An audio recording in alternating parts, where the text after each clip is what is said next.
దయాకర్రావు గారు speaker sir ఇప్పుడు అన్న ఒక్క నిమిషం మీ జానారెడ్డి గారు మాట్లాడేటప్పుడు మీరు సైలెంట్గా ఉన్నాం కదా ఒక్క నిమిషం మేము ఫ్లోర్ లీడర్స్ అందరం మాట్లాడిన తర్వాత మీరు అడుగుంది ఇప్పుడు స్పీకర్ గారు ఫ్లోర్ లీడర్స్ అభిప్రాయం తీసుకొని మీ సభ నడపాలని మీ ఆలోచన చేస్తున్నారు. హరీష్ రావు గారి స్టేట్మెంటు రాజేందర్ గారి స్టేట్మెంటు ఎదురుదాడి చేసే ఆలోచన చేస్తున్నారు. మీరు అప్పుడు మైక్ కట్ చేయాలి. మా రిక్వెస్ట్ ఏంటంటే ఇక్కడ అన్ని రాజకీయ పార్టీలు రైతు ఆత్మహత్యల మీద పోచారం శ్రీనివాసరెడ్డి గారు రైతులను హేళన చేస్తూ మాట్లాడాడు. నేను మాట్లాడాలా వద్దా? నేను డిస్కషన్ చేస్తలేను. నేను దయచేసి నువ్వు కావాలని దాడి చేస్తే ఎవరు ఊకోరు. Please silence. నేను ఎవరంతా శాత కాకుండా అందరి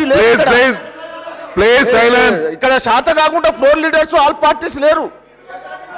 మీరు ఎదురు దాడి చేస్తే మీ బుల్డోజ్ బంద్ చేయండి. అందరికి అవకాశం రానియండి. మీ ఇద్దరు మాట్లాడితే సరిపోదు. పోచారం శ్రీనివాసరెడ్డి గారు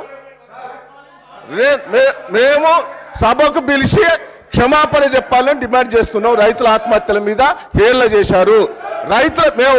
బిజినెస్ లో భాగంగా మీరు అన్ని విషయాలు మాట్లాడే అవకాశం అందరు గౌరవ సభ్యులకు వస్తుంది. ముందు ఎజెండా అదే చెప్తున్నా. మనం బీఎస్సీ లో తీసుకున్నటువంటి నిర్ణయం ప్రకారంగా ఎజెండాకు సహకరిస్తే సజావుగా సాగడం నడపడం సాధ్యమవుతుంది. మీటింగ్ లా ఒక నిమిషం నేను సబ్జెక్ట్ మాట్లాడుతున్నాను. స్పీకర్ గారు బీఎస్సీ మీటింగ్ లా క్లియర్ గా మేము వ్యతిరేకించాం. బీజేపీ పార్టీ వ్యతిరేకించాది, ఎంఏఎం పార్టీ వ్యతిరేకించాది. క్వశ్చన్ అవర్ తర్వాత వాయిదా తీర్మానం సజావుగా నడుపుకుందాం. చాలా సత్సంప్రదాయాలకు చెప్పండి. మా అభిప్రాయం చెప్పండి స్పీకర్ గారు. మా అభిప్రాయం చెప్పిన తర్వాత మీరు చెప్పండి. ఇప్పుడు వాళ్ళు అడ్డం పడితే మీరు అడ్డం పడితే మీ ఎవరు చెప్పుకోవాలి? మీకు చెప్పుకోవాలి. మా బాధ మేము వ్యతిరేకించాం. మేము క్లియర్గా చెప్తున్నాం. పోచారం శ్రీనివాసరెడ్డి గారు రైతుల ఆత్మహత్యల మీద హేళన చేశారు. వారు సభకు పిలిచి క్షమాపణ చెప్పాలి. రెండోది, రైతుల ఆత్మహత్యల మీద మీరు ఎప్పుడు పెట్టండి షార్ట్. మీరు ఎలక్ట్రిసిటీ మీద అంటున్నారు. ఎలక్ట్రిసిటీ మీద ధైర్యం ఉన్నది, దమ్ము ఉన్నది. మేము డిస్కషన్ స్టార్ట్ చేయండి. ఇప్పుడు స్టార్ట్ చేయండి. మీరు క్షమాపణ చెప్పి స్టార్ట్ చేయండి. పోచారం శ్రీనివాసరెడ్డి గారు క్షమాపణ చెప్పి స్టార్ట్ చేయండి. సభ ఉందాతనాన్ని, చెప్పి సభా గౌరవాన్ని. రైతుల ఆత్మహత్యలు 370 మంది చనిపోయారండి. 387. మెదక్ జిల్లాలో 63 మంది. గజ్వెల్ హయ్యెస్ట్. తమ నాయకత్వంలో 63 మంది చనిపోయారు. రైతుల ఆత్మహత్యలను చనిపోతున్నారు. దాని మీద చర్చ వద్దండి. అది చెప్పండి. హరీష్ రావు గారు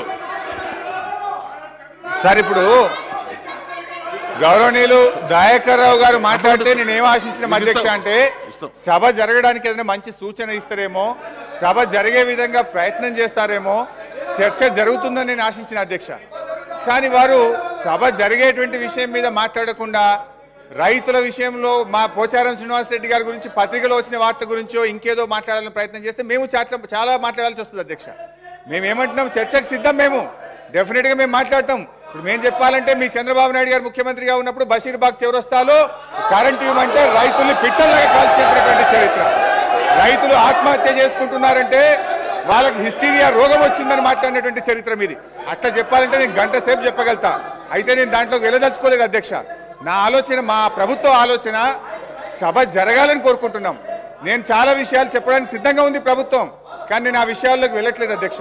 నేను ఒకటే కోరుతున్నా, మనకు దాదాపు 11:12 కావస్తుంది అధ్యక్ష. ముందు ప్రతిపక్ష నాయకులతో ప్రారంభించండి, తర్వాత దయాకర్ రావు గారికే మైక్ ఇవ్వండి, వారినే మాట్లాడమనండి. రైతుల గురించి మాట్లాడతారా, కరెంటు గురించి మాట్లాడతారా, దేని గురించి మాట్లాడతారో మాట్లాడమనండి. ప్రభుత్వం చర్చించడానికి, సమాధానం చెప్పడానికి సిద్ధంగా ఉంది. మేము వెనక్కిపోవడం లేదు. Government is ready to answer. కానీ ఇలా ప్రజలు గమనిస్తా ఉన్నారు. ప్రభుత్వం ఏమో సభ జరపడానికి వచ్చింది, మా తెలుగుదేశం పార్టీ ఏమో సభను అడ్డుకోవడానికి వచ్చింది అనేటువంటి విషయాన్ని ఇలా ప్రజలు గమనిస్తా ఉన్నారు. మేము ఇక్కడ మాట్లాడుతూనే ఉన్నాం, వాళ్ళు అక్కడ పోడియంలోకి వస్తున్నారు అధ్యక్ష. దీన్ని బట్టి ఏమర్థమవుతుంది అధ్యక్ష, వీళ్ళకి సభ జరగడం ఇష్టం లేదు. వీళ్లకు సభలో ప్రజా సమస్యలు చర్చించడం కంటే రాజకీయాలు చేయడం మీదనే తెలుగుదేశం పార్టీకి మక్కువ ఎక్కువ కనబడుతుంది అధ్యక్ష. ఇవాళ ప్రజలు కోరుకుంటున్నారు ప్రజా సమస్యల మీద చర్చ జరగాలని. ఇవాళ ప్రభుత్వం కోరుకుంటున్నది ప్రతి విషయం మీద చర్చ జరగాలని ప్రభుత్వం కోరుకుంటుంది అధ్యక్ష. ఇక ఇప్పటికే చాలా సమయం అయింది అధ్యక్ష. దయచేసి మీరు ఫైనల్ గా అప్పీల్ చేయండి, లేకపోతే మాత్రం ప్రభుత్వం ఈ రకంగా సభా సమయం వృధా కావడానికి ప్రభుత్వానికి ఇష్టం లేదు. మీరు దయచేసి చివరిసారిగా విజ్ఞప్తి చేస్తా ఉన్నా, దయచేసి సహకరించండి. మీ ఒక్కరి కోసం ఇన్ని పక్షాలను నష్ట చేయడం కరెక్ట్ కాదు. వీళ్ళందరూ గౌరవ సభ్యులందరూ కూడా మాట్లాడడానికి సిద్ధంగా ఉన్నారు, సభ జరగాలని కోరుకుంటా ఉన్నారు. ఒక్క పార్టీ కోసం ఈ రకంగా సభా సమయాన్ని వృధా చేయడం కరెక్ట్ కాదు అధ్యక్ష. నేను ఫైనల్ గా అప్పీల్ చేస్తున్నా, దయచేసి వాళ్ళని కూర్చోమనండి, సహకరించమనండి. లేదంటే తప్పనిసరి పరిస్థితుల్లో ప్రభుత్వం మరి నిర్ణయం తీసుకోవాల్సి వస్తుంది. దయచేసి మొదటి రోజు అటువంటి పరిస్థితి రాకుండా సహకరించాలని చివరిసారిగా మీ ద్వారా విజ్ఞప్తి చేస్తున్నాను అధ్యక్ష. గంట సేపట్లో అత్యంత తొందరగా వాళ్ళని మొదటి రోజునే వారు రికమెండ్ చేయటం, మీరు సిఫారసు చేయటం, మీరు వెంటనే చేయటం అంటే ఇది బాధాకరమైనటువంటి విషయం. దీన్ని నేను బాధపడుతున్నాను. మరొకసారి పునరాలోచించి